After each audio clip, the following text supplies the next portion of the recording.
Jueves 2 de julio, buenas tardes con cada uno de nuestros televidentes. Les damos la bienvenida a este espacio informativo con las noticias más importantes del país y del mundo entero. Arrancamos con nuestros titulares.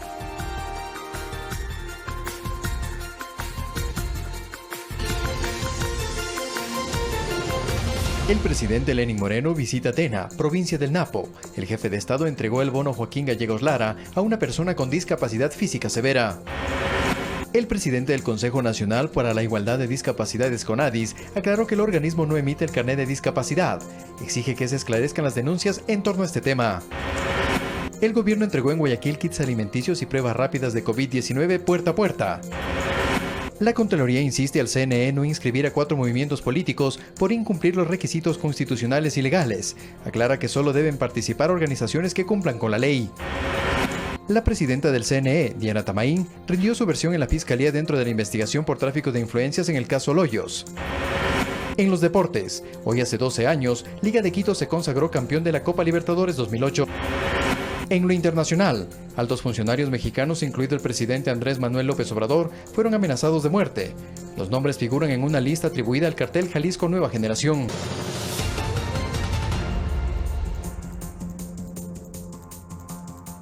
Iniciamos el desarrollo de las noticias nacionales. El presidente de la República cumple actividades en la provincia de Napo. Dentro de su agenda se contempla visitas a personas con discapacidad que reciben el apoyo interinstitucional del Gobierno Nacional. Les contamos la historia de Francisco Chimbo. Francisco Ventura tiene una discapacidad física del 79%. Vive en la comunidad Ayllu Aguarina, parroquia de Misaguayí.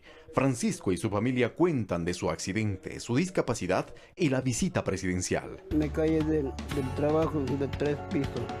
Ahora mi papi es una persona de discapacidad.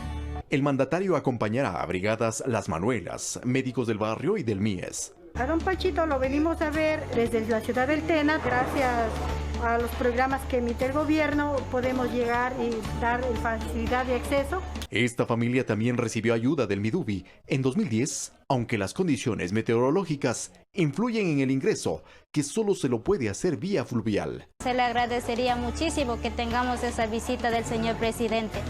Uno se siente feliz a tener toda su discapacidad, tenga esa voluntad de venir a visitar a la comunidad. Hasta este lugar en los próximos minutos llegará el presidente Lenín Moreno como parte de sus actividades que cumple en la provincia de Napo. Eduardo Córdoba, Ecuador TV.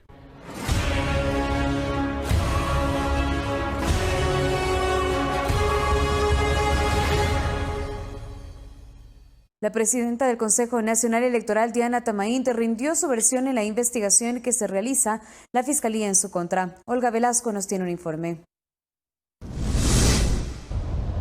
Buenas tardes, así es, a las 9 de la mañana ingresó la titular del CNE, Diana Tamaín, a la Fiscalía General del Estado en el norte de Quito a rendir su versión libre y voluntaria dentro de la investigación previa que se desarrolla en su contra por tráfico de influencias. Esto tras la denuncia que plantearon los asambleístas de Creo, Yanine Cruz y Fernando Flores en febrero pasado por presuntas irregularidades en la contratación de Luis Loyo como director de procesos electorales por la supuesta recomendación de la consejera Estela Acero. Tras 2 horas y media de comparecencia, salió junto a su abogado y defendió su inocencia en estos términos. Escuchemos. La contratación de personal que se da en el Consejo Nacional Electoral pueden ser pedidos y se han pedido por todos los consejeros o por los requerimientos de las áreas técnicas o administrativas, por lo que muchos funcionarios son recomendados o por los consejeros o por las áreas pertinentes. En el Consejo Nacional Electoral no ha habido un concurso de méritos de oposición, lo que se da es la contratación por servicios ocasionales o contratos del nivel jerárquico superior que son de libre remoción y se hace a través de la verificación de las carpetas que se tienen en el momento. La presidenta ha concurrido, ha hecho la respuesta, ha dicho lo que conoce de todos estos asuntos y ha presentado la documentación correspondiente. Esa documentación demuestra cómo es de prolijo el escogitamiento del personal y cómo funcionan los dos tipos de contrataciones, ¿no es cierto? La de presupuesto ordinario y aquella que corresponde a las elecciones. A las 11 horas se convocó a la consejera Estela Acero a rendir su versión, sin embargo ingresó por el parqueadero para evitar dar declaraciones a los medios de comunicación.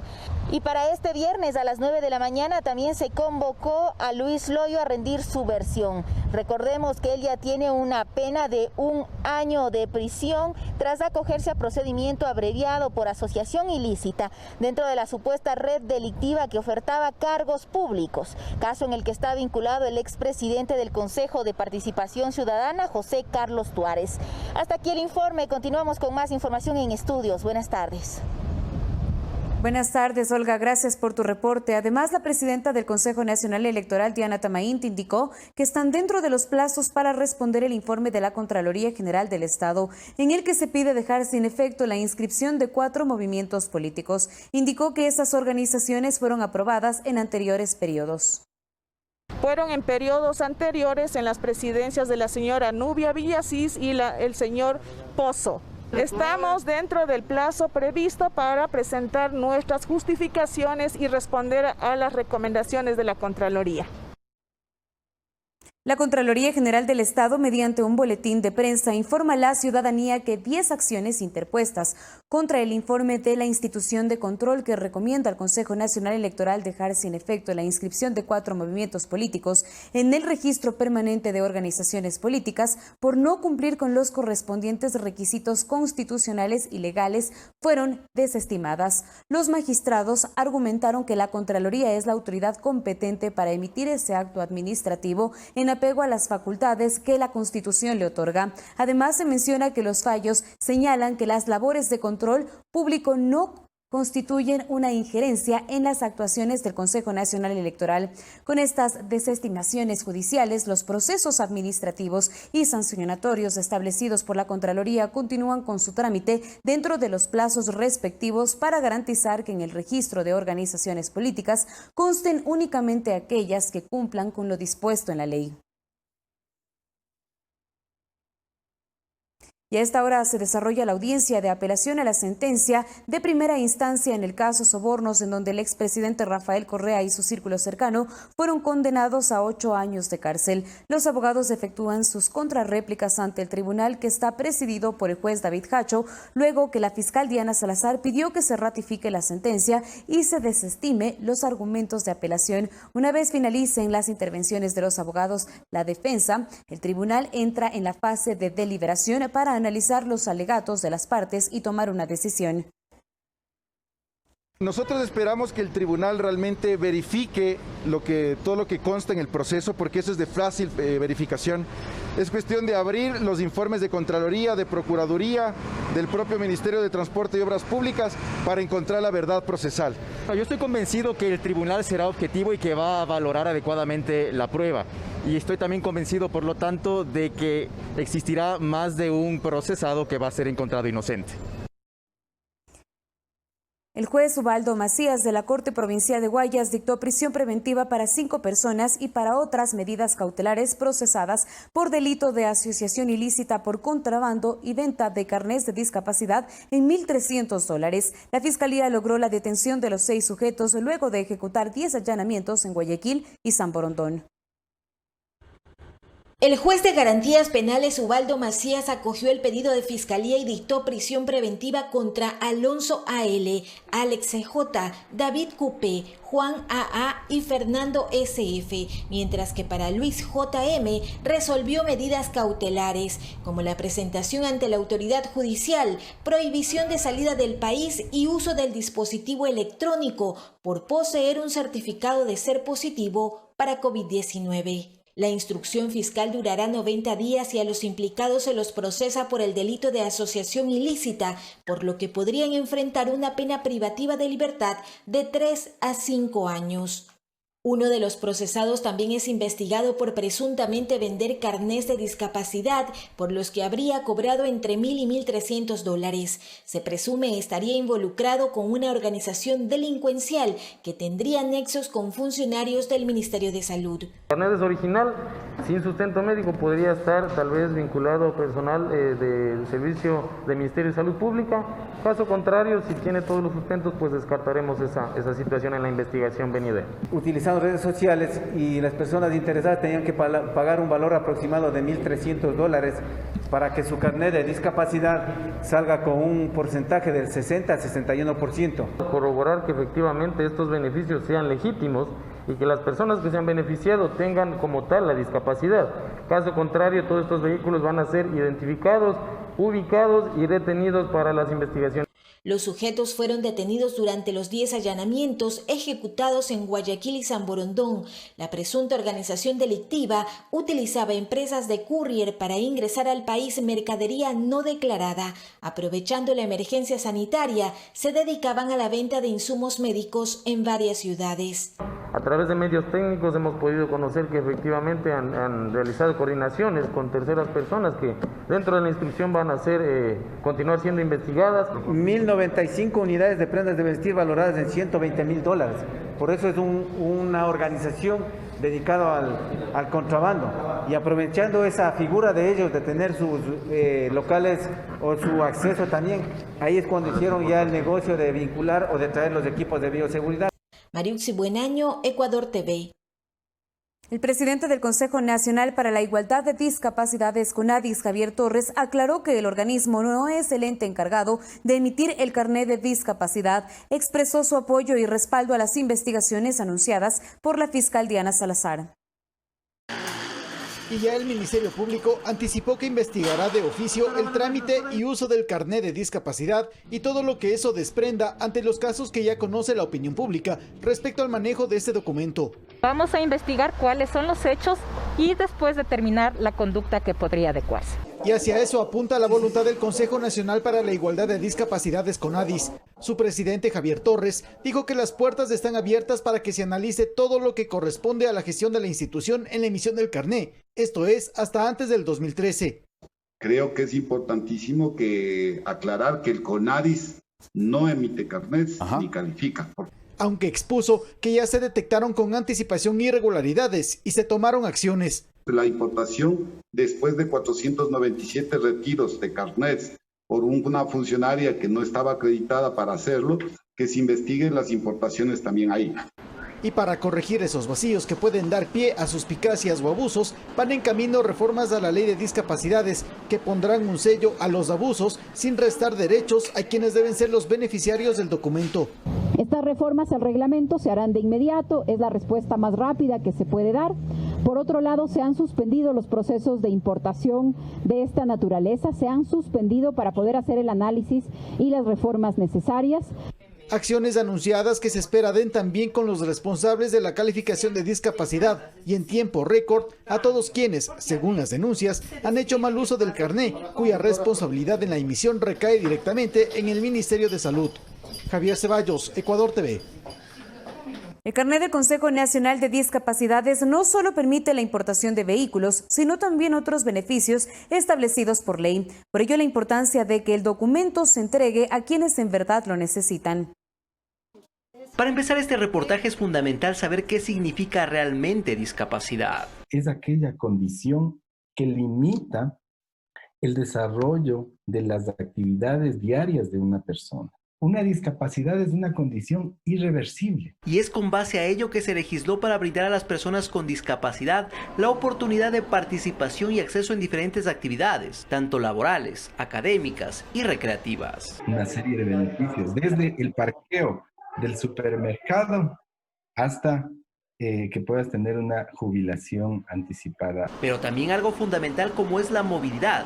Y es ahí donde se determinó que las personas con discapacidad puedan acceder a la importación de vehículos. Porque resulta que necesitan subirse a un bus y no tienen el acceso para subirse al bus con la silla de ruedas. Entonces un vehículo les ayudaría mucho. Para Patricia Rodríguez no se trata de un lujo, sino de una ayuda técnica, a la cual ella simplemente no ha podido acceder. O sea, uno tiene que tener el 100% del valor del vehículo para hacer la importación. Desde 2016 las personas con discapacidad pueden traer un vehículo cuyo valor no supere los 60 salarios mínimos. Esto es $24.000, una modificación que se adoptó precisamente por abusos con el carnet. Personas que se han robado 15 millones, que se caen en la avioneta, resulta que tenían carnet de discapacidad para pagar menos por sus autos, ¿no? Entonces, Eso creo que, esa osadía incluso creo que indigna más a las personas con discapacidad. Ahí se anunciaron auditorías, las que al parecer no se cumplieron, por lo que se espera que ahora se realicen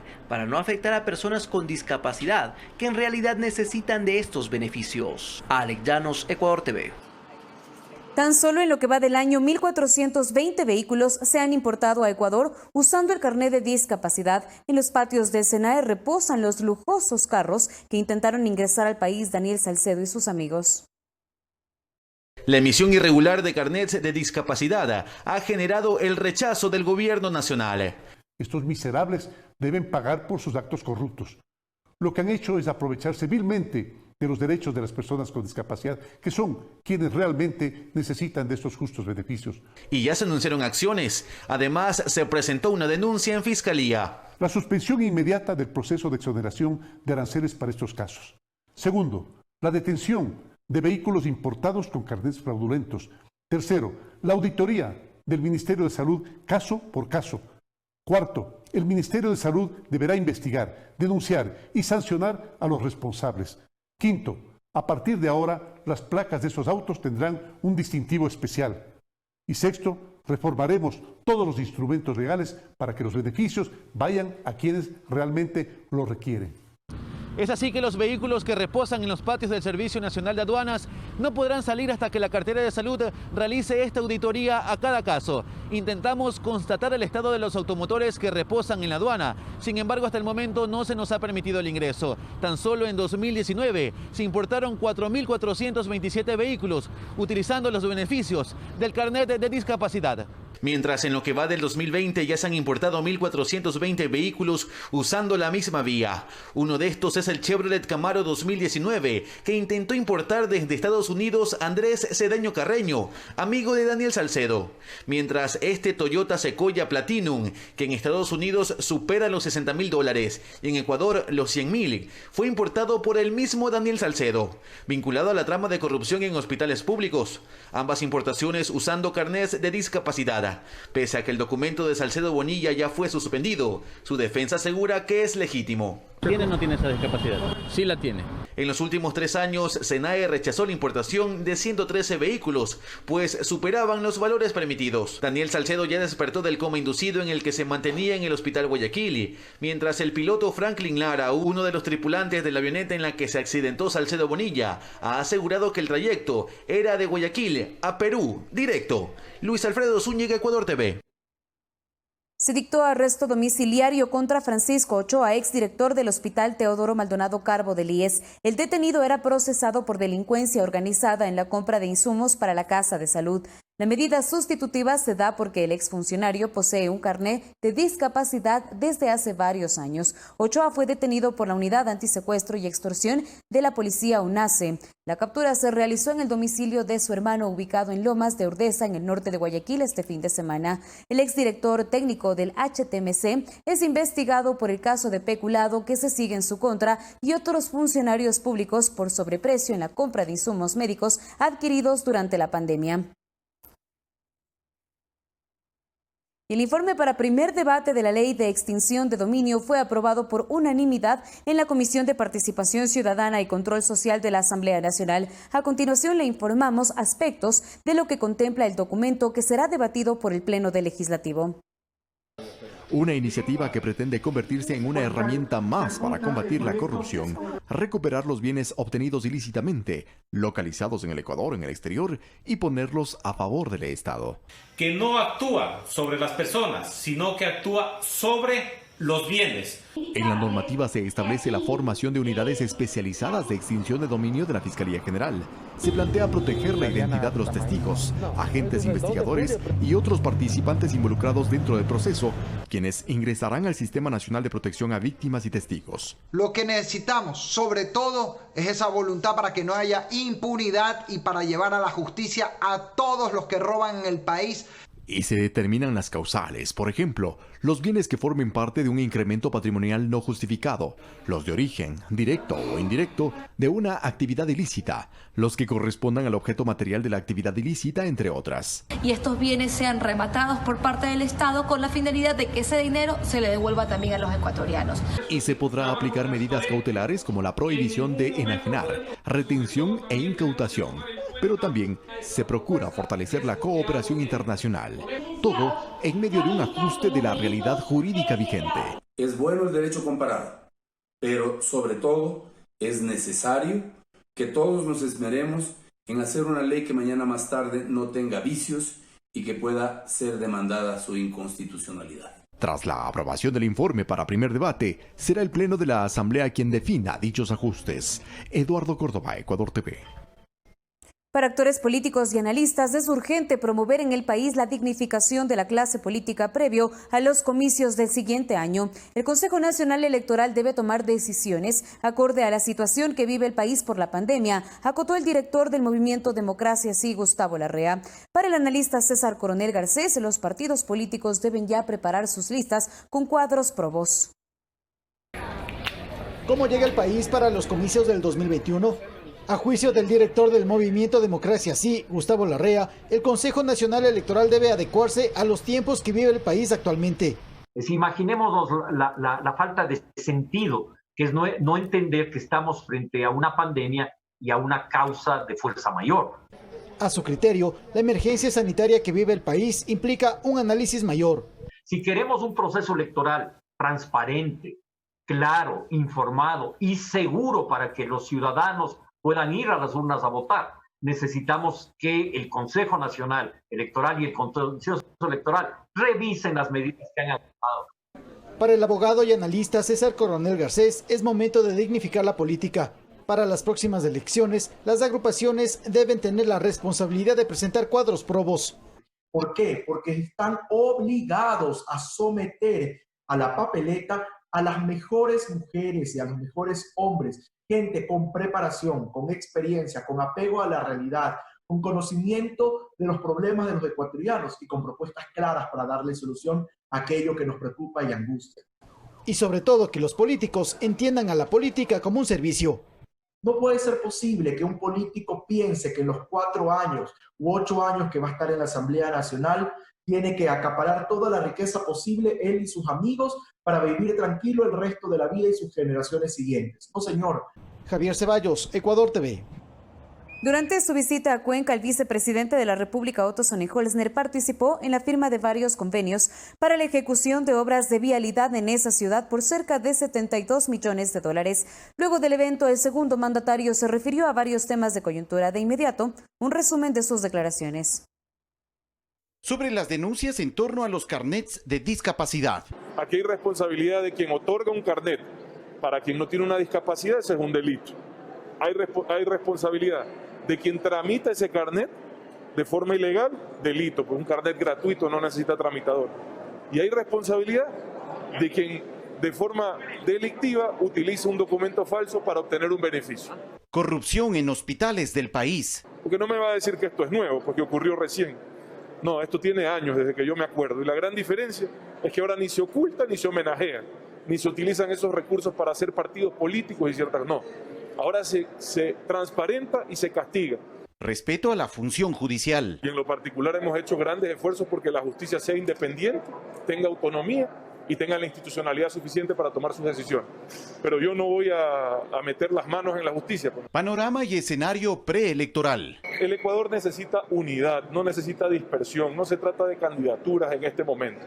Yo trabajaré para buscar ese camino que nos una no por ideología, sino por objetivos. Ese trabajo que he hecho desde la vicepresidencia lo haría también en función de un camino electoral en donde no necesariamente sea yo quien participe, porque insisto, no se trata de las personas, se trata de los objetivos. Y ese camino voy a empezarlo a trabajar en los próximos días. 13:24 y es momento de hacer una pausa, pero ya regresamos aquí en Telediario Emisión Central con más información del país.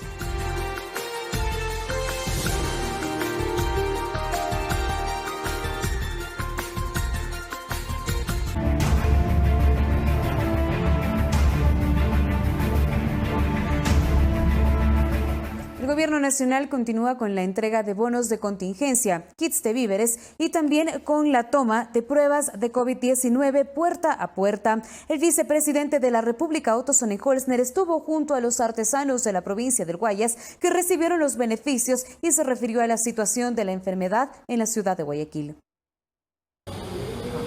La pandemia no solo afecta al sector de la salud, también a las familias de escasos recursos que por el aislamiento vieron mermado su sustento diario. A través de la campaña Dar una mano sin dar la mano, que promueve el MIES y Guayas Vive de la Gobernación de la provincia. En Guayaquil se han entregado más de 300.000 kits en total. Y debe ser más, pero por lo menos de parte del gobierno central, la gobernación, alrededor de 300.000. 950.000 bonos más, los bonos de contingencia, que solo en Guayaquil se entregaron 300.000. Un trabajo en territorio que permite conocer de cerca las necesidades. A la señora Mercedes Mora, que recibía un bono de $50 de desarrollo humano, ella califica para el bono Joaquín Gallegos Lara de $240. El segundo mandatario junto al ministro de Inclusión Económica y Social entregaron kits de víveres en el Guasmo al sur de Guayaquil y también a la Asociación de Artesanos. Para nosotros es una sorpresa porque la verdad los compañeros acá nos llamaron. Hemos sido tomados en consideración en el grupo de todos esos ecuatorianos afectados. Nosotros, como dijo el ministro, hemos tenido que cerrar nuestros talleres. Mariuxi Buenaño, Ecuador TV. La Oficina de Asuntos Internacionales de Narcóticos y Aplicación de la Ley del Departamento de Estado de Estados Unidos a través de la Embajada de ese país en el Ecuador entregó donaciones en equipos de bioseguridad para la Policía Nacional. Entre los insumos donados se contemplan 20.000 mascarillas o tapabocas y 384 dispensadores de gel alcohol para proteger a los agentes del orden durante su trabajo. En este marco, el diplomático Michael Fitzpatrick se refirió a las acciones emprendidas por su gobierno para colaborar en la lucha contra la corrupción, como lo relacionado a la solicitud de visas de turismo o de negocios. Cuando haya ciertas cosas que sí están dentro de nuestra jurisdicción del Departamento de Estado, actuamos. Hemos quitado en las últimas semanas más de 300 visas, por ejemplo, de personas ecuatorianos involucrados en varias investigaciones, y no solamente grupos de mafias, pero también sus familiares. Todos están afectados porque están aprovechando, están utilizando quizás esta plata, este dinero robado del pueblo ecuatoriano para vivir en mi país, hacer compras en Miami, etcétera. Queremos gente que se vayan a Miami y que disfruten a mi país, pero con responsabilidad y no con criminalidad. En otro tema, un turnero en línea se encuentra habilitado por el Instituto Ecuatoriano de Seguridad Social desde el 24 de marzo para atender a sus afiliados. Solo se atiende a las personas que obtuvieron una cita a través de Internet. Si tiene pendiente algún trámite en el Instituto Ecuatoriano de Seguridad Social, evite realizar columnas innecesarias en los exteriores de la institución, pues debido a la emergencia sanitaria, únicamente se atiende a quienes generaron un turno en la página web. Ingrese a www.ies.gov.es, donde encontrará el icono Turnos en línea. Ponga su número de cédula, seleccione la provincia de residencia, el tipo de trámite y la agencia a la que acudirá. Y le indicará si ese trámite requiere su presencia de forma personal o si se lo puede realizar a través de nuestros canales virtuales. Cuando haya generado su turno, acuda solo 15 minutos antes de la hora establecida al espacio físico determinado, pues solo de esta manera podrá ser atendido. Son las 6:30 de la mañana y hay personas que tienen turno a las 8:30 o en horas posteriores, lo cual, sin lugar a dudas, pone en peligro la salud y la vida del usuario. El mecanismo está habilitado desde que inició la emergencia sanitaria, pues si bien los edificios del IES cumplen con los protocolos de bioseguridad, lo mejor es evitar movilizaciones innecesarias, las que se han generado precisamente por no contar con un turno para ser atendido. Alex Llanos, Ecuador TV. Preste atención, si usted es usuario del peaje Guayasamín, deberá descargar ahora una aplicación para hacer las respectivas recargas a su dispositivo TAG. El registro en esta plataforma será hasta el 15 de julio. Mientras dure este proceso, no se sancionará a los vehículos que pasen por el peaje. Veamos más. A partir del viernes 3 de julio de 2020 se suspende el pago manual del peaje Guayasamín. Las autoridades han tomado esta decisión con el objetivo de precautelar la salud de quienes transitan por este lugar y evitar la manipulación de dinero físico y por ende la propagación del COVID-19, ya que aproximadamente 40.000 vehículos diarios transitan por este peaje. Así lo dieron a conocer mediante un comunicado. Los usuarios que deseen adquirir el tag lo pueden hacer en el punto de atención del Centro Comercial Escala y en la Administración Zonal Eugenio Espejo. Tiene un costo de $7 masiva y ahora a través de la aplicación Peaje Guayasamín podrán recargar el número de pasadas que deseen. La ciudadanía ve a este nuevo mecanismo de pago como una medida positiva para precautelar su salud. Por un lado me parecería bien, pero para no tener el contacto que tenemos ahorita por el virus. Sería mucho más rápido para todos y así evitamos también tanto contacto con el dinero. Me parece que es una buena opción para precautelar la vida, pero también creo yo que debería ser un solo tag para todos los peajes que están alrededor.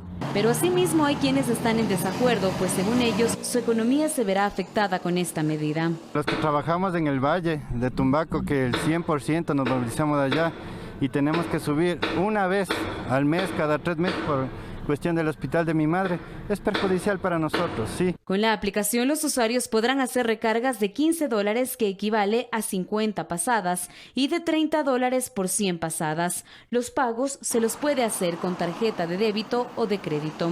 El proceso de registro en la aplicación será hasta el 15 de julio. Mientras este dure, no se sancionarán a los vehículos que pasen por el peaje. En cuanto a la homologación del tag para que pueda servir en todos los peajes de la ciudad, las autoridades todavía están evaluando esta alternativa. Carla Arcentales, Ecuador TV.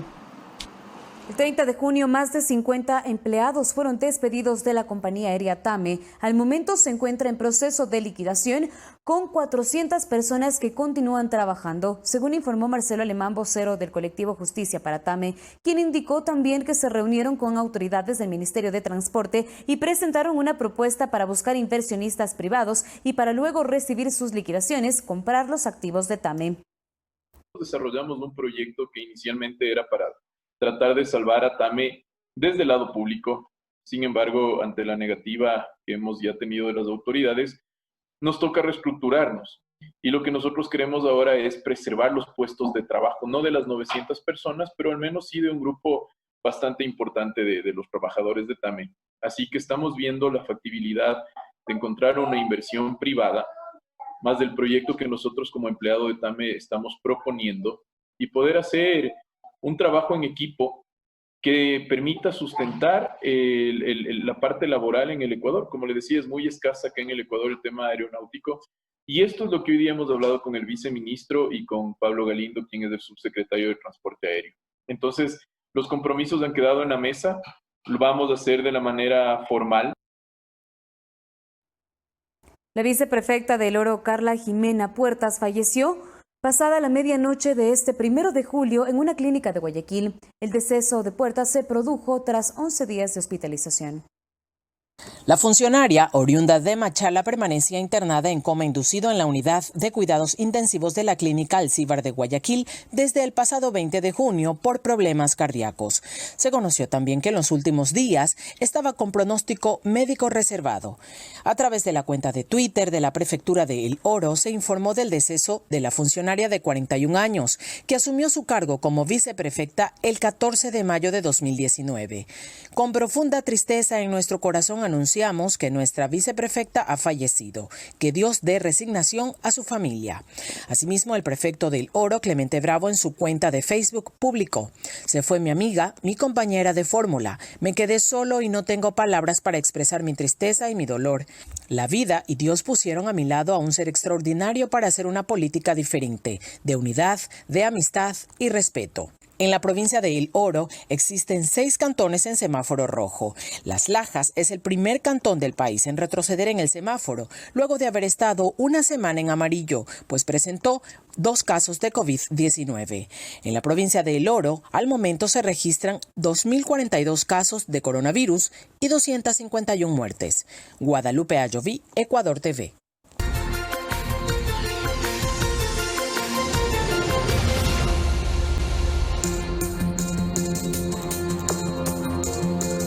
Gracias por su preferencia. Continuamos con más información. La Fiscalía continúa con las investigaciones sobre las retenciones ilegales que habría realizado las autoridades de la Universidad UTE a las aportaciones de sus trabajadores a la Seguridad Social por montos que superan los 7 millones de dólares. Más de 949 trabajadores habrían sido afectados en sus derechos por la retención ilegal de aportaciones al Instituto Ecuatoriano de Seguridad Social, que alcanzarían una suma que supera los 7 millones de dólares por parte de autoridades de la Universidad UTE. El Instituto Ecuatoriano de Seguridad Social nuevamente emitió un convenio de pagos a la universidad que aún no ha sido aceptado. Una garantía, sea esta de tipo hipotecario o sea una garantía bancaria, para respaldar el valor total de la deuda que ellos tienen pendientes. Hasta el día de hoy, por parte de ellos, no ha existido ninguna propuesta concreta. Por parte de la UTE, a través de un comunicado, se informó a Ecuador TV que ya se realizó un pago por $750,000, aunque la autoridad del IES señala que ese dato no es preciso. Tengo el dato del monto de capital que corresponde al valor de $668,009. Ese abono no responde a ningún acuerdo. En junio, la Fiscalía inició las investigaciones por la retención ilegal de aportaciones al Instituto Ecuatoriano de Seguridad Social por parte de la UTE, citando a los involucrados, pero las autoridades de la universidad no habrían asistido. Nosotros hemos presentado toda la documentación que nos ha sido solicitada por la Fiscalía. La Fiscalía además convocó para rendir la versión libre y voluntaria del señor rector de la Universidad Tecnológica Equinocial el pasado 30 de junio. Lastimosamente, conozco extraoficialmente que no se presentó el rector. Por parte del Instituto Ecuatoriano de Seguridad Social, se anunció que el proceso penal continuará. La retención ilegal de aportaciones a la seguridad social establece una pena privativa de la libertad entre 1 y 3 años y también la posibilidad de la clausura del establecimiento hasta que se pague el monto total de la deuda. Santiago Tello, Ecuador TV. El sector inmobiliario se ajusta a los cambios de oferta y demanda generados por la crisis sanitaria. Locales comerciales lucen desocupados y grandes letreros de oferta se pueden observar en la capital. En cuestión de arriendos se estiman reducciones entre el 20 y el 30% para viviendas y hasta del 40% para locales comerciales y oficinas, según un estudio. En este local comercial que ahora está en arriendo, antes funcionaba una cafetería. Gina Montero nos cuenta que no logró llegar a un acuerdo con su arrendador. Con el COVID realmente 3 meses cerrado, con un arriendo cerca de casi $1,000 es bastante difícil. En el mismo sector, rodeado de instituciones públicas y oficinas, varios locales lucen cerrados. Sin embargo, Rosita valientemente se decidió a reabrir, aunque aún no logra reunir la mensualidad. Pues ahora lo que estoy es tratando de reunir poco a poco, semanalmente le voy dando una cantidad. Solamente estoy subsistiendo para sacar para el arriendo y nuevamente la pequeña inversión que se hace. Estos movimientos generan ajustes hacia la baja en el mercado inmobiliario. Conversamos con Gonzalo Rueda, director de Market Watch, sobre el tema. En oficinas estamos viendo entre un 25, 35, quizás hasta un 40% de descuento en el valor de la renta de oficinas. Este impacto se da ya que el 90% de las personas han visto sus ingresos reducidos. 75% de la gente están conscientes que tienen que comprar cosas o marcas más baratas. La gente está buscando opciones más económicas, sea para arriendo de vivienda o sea para arriendo de oficina. En lo que tiene que ver a viviendas, la situación es similar. Fanny Cabezas arrendaba hasta hace poco un departamento en $200. Los chicos que me arrendaban se fueron ya a la casa que es de Santo Domingo. O sea, hemos pensado en bajar de precios, porque como todos saben que económicamente estamos mal. Del otro lado, Cristian y su familia se vieron obligados a mudarse a un sitio más económico. Pues esta pandemia nos ha hecho que nos mudemos hasta el sur, sí, más hacia el sur, obviamente a la mitad lo que es el arriendo, pero la afectación se ve en distancias, en salud. Según Rueda, en el sector vivienda el impacto es menor que en oficinas, aunque los arrendadores prefieren bajar sus costos a dejar de tener ingresos. El descuento en renta está entre el 20 y el 30%. En oficinas era un poco más, justo por lo que conversamos, que el teletrabajo funcione. Desde su análisis, los efectos en el sector inmobiliario de esta crisis sin precedentes podrían durar al menos 12 meses. Sofía Montoya, Ecuador TV. Vamos en este momento a informarles que el viceministro de Producción Jackson Torres manifestó que existe un fondo de más de 10 millones de dólares para el Fondo Emprende. Uno de estos mecanismos es el Capital Crece y busca apoyar a proyectos innovadores. Es justamente un fondo que nos va a servir para fortalecer la economía, potenciando y acelerando el ecosistema del emprendimiento e innovación.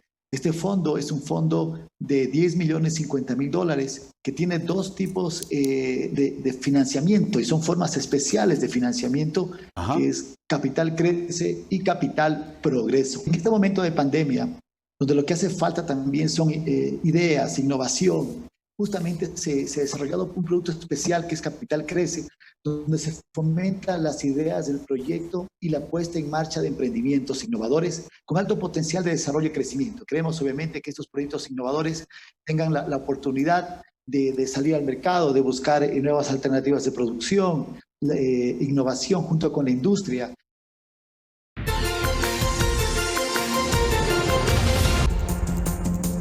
En las noticias del mundo, la violencia continúa en México, en donde altos funcionarios del Estado, incluido el presidente Andrés Manuel López Obrador, figuran en la lista de amenazados de muerte por el cártel Jalisco Nueva Generación. En respuesta, el gobierno federal bloqueó numerosas cuentas bancarias asociadas a este grupo criminal. 5 días después del atentado contra el titular de la Secretaría de Seguridad Ciudadana de la Ciudad de México, Omar García, se hizo público un video anónimo donde amenazan nuevamente a la autoridad policial capitalina. Para Harfuch, a ti se te olvidó que con un grupo de la Marina nos mataste a su familia. A nosotros no se nos olvida. Le digo al presidente que a gente como tú lo deje fuera, que no exponga a los agentes inocentes que no saben que cuidan a un narco con charola, que se dedica a matar por paga y cobra caro. Pero esta no es la primera amenaza de muerte que recibe un alto funcionario estatal. La inteligencia mexicana interceptó una llamada telefónica en la que se manifestó la intención de atacar a importantes objetivos del gobierno. Además, servicios de inteligencia extranjeros poseen un audio en el que se confirma una lista de altos mandos que el cartel tiene amenazados de muerte. Ante ello, el Estado mexicano emprendió acciones para frenar las actividades del cártel. La más importante hasta el momento fue congelar cerca de 2.000 cuentas vinculadas a la organización criminal. Y este 1 de julio se solicitó el bloqueo de otras 127 cuentas de personas involucradas en el atentado contra el secretario de Seguridad Ciudadana de la capital. El cártel de Jalisco Nueva Generación es considerado como la segunda organización criminal más poderosa de México, y a escala mundial, la Fiscalía estadounidense lo considera como una de las 5 organizaciones criminales transnacionales más peligrosas, responsable de la producción y envío de toneladas de cocaína, metanfetamina y heroína con fentanilo, así como de múltiples actos de violencia. Coralía Pérez, Ecuador TV. Mientras que en su informe mensual sobre la situación de los derechos humanos en Venezuela, la alta comisionada de Derechos Humanos, Michelle Bachelet, expresó su preocupación por los altos números de muertes de jóvenes por parte de las fuerzas de seguridad. El siguiente es un informe de Celia Mendoza de La Voz de América. La alta comisionada para los derechos humanos de Naciones Unidas, Michelle Bachelet, presentó su reporte en torno a la situación que se vive en Venezuela, asegurando que la presencia de su equipo ha sido fundamental para recolectar este tipo de información después de que se firmara la Carta de Entendimiento de septiembre de 2019. Dentro de este análisis se explicó que han tenido la posibilidad también de visitar algunos centros penitenciarios y hacer evaluaciones importantes, agradeciendo este acceso, pero también reprochando a las autoridades en Venezuela acerca de la falta de avances en puntos fundamentales. Mi oficina siguió documentando restricciones al espacio cívico y democrático, con violaciones a la libertad de expresión y el derecho a la información, y la detención de líderes políticos, periodistas, sindicalistas, profesionales de salud y personas que protestaban por los servicios públicos. En su intervención también se refirió al nuevo Consejo Nacional Electoral y la situación de partidos de oposición. Las recientes decisiones del Tribunal Supremo de Justicia disminuyen la posibilidad de construir condiciones para procesos electorales creíbles y democráticos. Estas nombran nuevos rectores del Consejo Nacional Electoral sin el consenso de todas las fuerzas políticas e interfieren en la organización interna de dos de los principales partidos políticos de la oposición. El próximo reporte que estará entregando la alta comisionada para los derechos humanos acerca de Venezuela se dará el 15 de julio y tocará los temas de la independencia judicial, el acceso a la justicia, así como las posibles violaciones de derechos humanos en el arco minero en el Orinoco. Celia Mendoza, Voz de América, Nueva York. Y Ecuador asumió la presidencia pro tempore de la Red Interamericana de Competitividad RIAC de la Organización de Estados Americanos. La RIAC es una iniciativa en donde líderes de las Américas y otras regiones comparten conocimientos, buenas prácticas y trabajan en proyectos conjuntos a favor del desarrollo económico sostenible de los 34 Estados miembros de la OEA. El Plan de Trabajo 2020-2021 presentado por Ecuador se centra en la reactivación económica, la preservación del empleo y el incremento de la productividad. Acciones que serán lideradas por la Vicepresidencia de la República.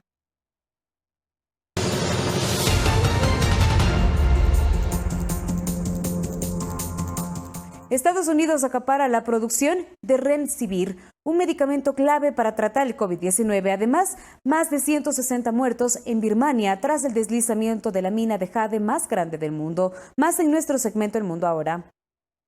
El canciller de Uruguay, Ernesto Talvi, presentó su renuncia al cargo, según informó a través de su cuenta en Twitter. En una misiva dirigida al presidente Luis Lacalle Pou, Talvi indicó que su intención era permanecer en la Cancillería hasta fin de año, durante la presidencia pro tempore de Uruguay en el Mercosur, que el país asume esta semana. El Consejo Nacional Electoral de Venezuela convocó a los comicios parlamentarios para el próximo 6 de diciembre del presente año. La presidenta del CNE, Indira Alfonso, dio el anuncio tras indicar la aprobación del cronograma electoral de la nación para el periodo 2021-2026. Asimismo, indicó que esperan la participación de unas 89 organizaciones con fines políticos actualmente legalizadas. El anuncio de Estados Unidos de que ha comprado casi todas las existencias mundiales de Remdesivir, el primer medicamento que se ha mostrado eficaz en el tratamiento contra el COVID-19, ha sido recibida con sorpresa e inquietud en el mundo. El gobierno estadounidense se ha hecho con el 100% de la producción prevista de este medicamento en el mes de julio y el 90% de la de agosto y septiembre.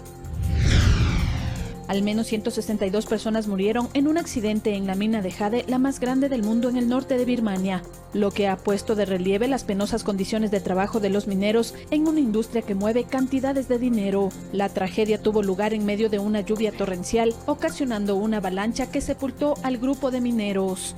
Fernanda de la Bastida, Ecuador TV. Con esta información concluimos Telediario. Gracias por acompañarnos. Continúe en sintonía de Ecuador TV, que ya se viene fanático con lo mejor del mundo de los deportes. Buenas tardes.